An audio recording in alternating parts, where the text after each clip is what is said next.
Chapter 28. Time to move. Karnik held his weapon tightly at the ready. With both eyes open, he peered through his ACOG and placed the red reticle in the center of what was apparently the commanding officer's chest. More precisely, the reticle was on the shiny, brass-buttoned center of his chest. Somehow, even with emotions and adrenaline flowing, Karnik's men were able to restrain from firing. The officer and his men were obviously outgunned, but it didn't seem to bother them. They stood their ground as if they had superior strength in numbers. "I say again, put down your weapons." Karnik's command was said with such power that his own men felt they needed to put down theirs. Knowing there were a great many rifles aimed at him and that they all had fingers on their triggers, the commanding officer replied, making direct eye contact with Karnik and never breaking it. "Sorry, Sergeant, but I will not give that order to my men," the commanding officer said. After a second, he continued, as he knew that there was no time to waste. "I am Colonel William Parker. We are on the same side, Sergeant." Karnik felt a burst of emotion run through his body as the colonel stated his name. Parker. Karnik knew that Parker had family in the service, but Parker had never said what rank they were or where they were serving. Karnik never imagined that he would run into one. "That's right, Sergeant. If you aren't in the believing state of mind, just bring up my boy. He has spoken highly about you, Sergeant." Karnik couldn't believe what was happening. He slowly lowered his rifle and began to stand up straight. One thing he didn't want to do in this situation was let this guy know that his son had died. Hearing the firefight raging on the other side of the building, Karnik addressed the colonel. "Where do we go from here, sir?" "Sergeant." Colonel Parker signaled for his 4 men to lower their weapons, and they did with a little relief. "We are with you, Sergeant." Surprised, Karnik had one concern to address first, then order your men to cease fire. "Sergeant, my men were ordered by me not to fire upon you the second I spotted the young lady knock out my guard at the front gate," the colonel replied, while his body language said, "Don't think I didn't know you were coming." "I guess your guys back there lying dead didn't get the memo, and those are not my men, Sergeant."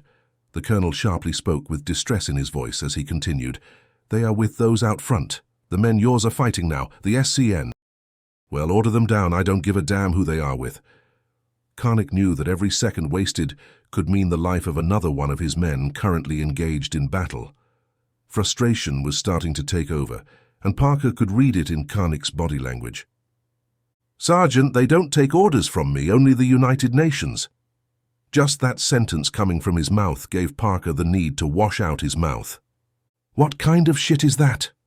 Karnik couldn't believe what he was hearing, but he decided to wait until later for questions. "Sergeant, we can go through the gym and attack them from the rear. There are 4 walking the catwalk. My men and I will take them, and you can move on through." Without waiting for acknowledgement of his plan, the colonel and his men turned and entered the gym. With what passed as a stunned expression for Karnik, he looked left and then right at his men. "Make a hole! Make a hole!" announced the men with the colonel as they moved through the doors. All the men knew that meant they should make a path for them to walk. The colonel disappeared into hundreds of men packed in the gymnasium, with 2 men in front and 2 behind. 20 seconds later, rifle fire erupted.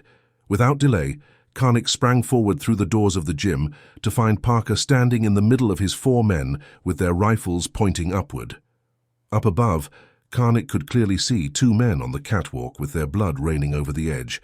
"Move it, Sergeant, through that door. You can flank them," said the colonel as he pointed to the door at the far corner of the gym. "We will keep the men covered here, so move." Even though space was limited, those in the gym managed to make it look like Moses parting the Red Sea for Karnik and the men following close behind.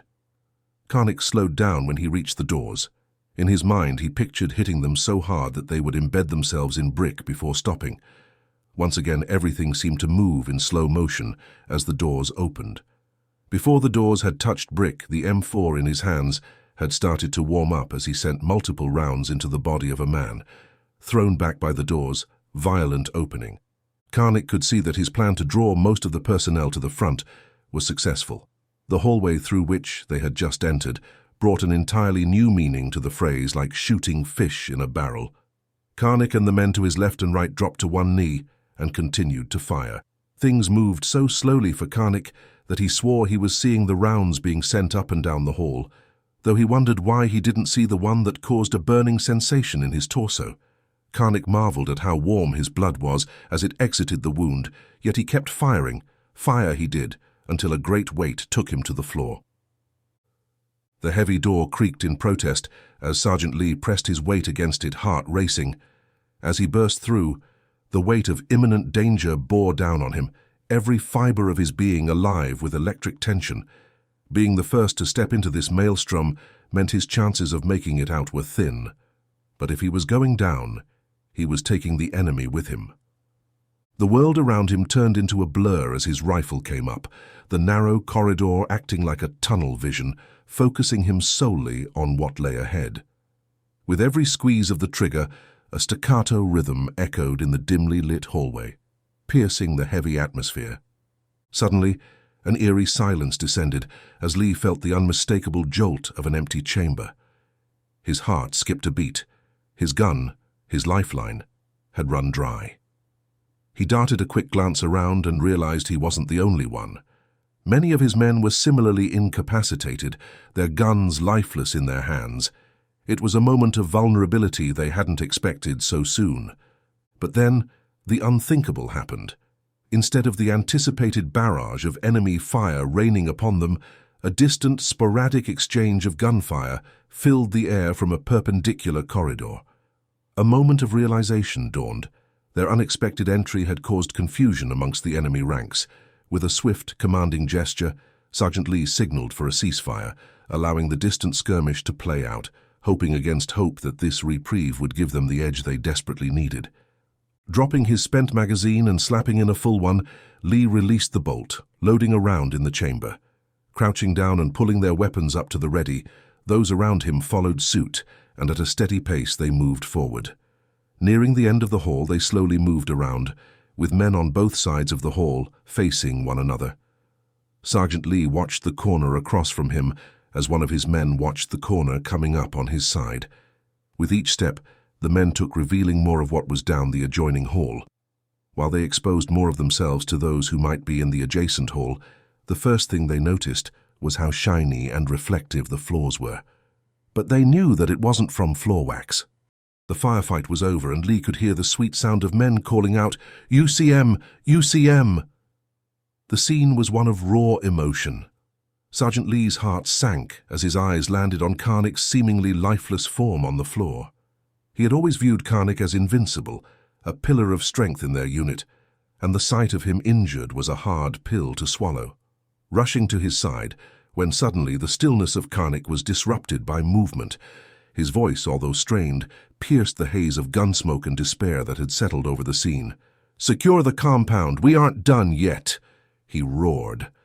As they pulled away a fallen comrade that had shielded Karnik, his words galvanized the room into action.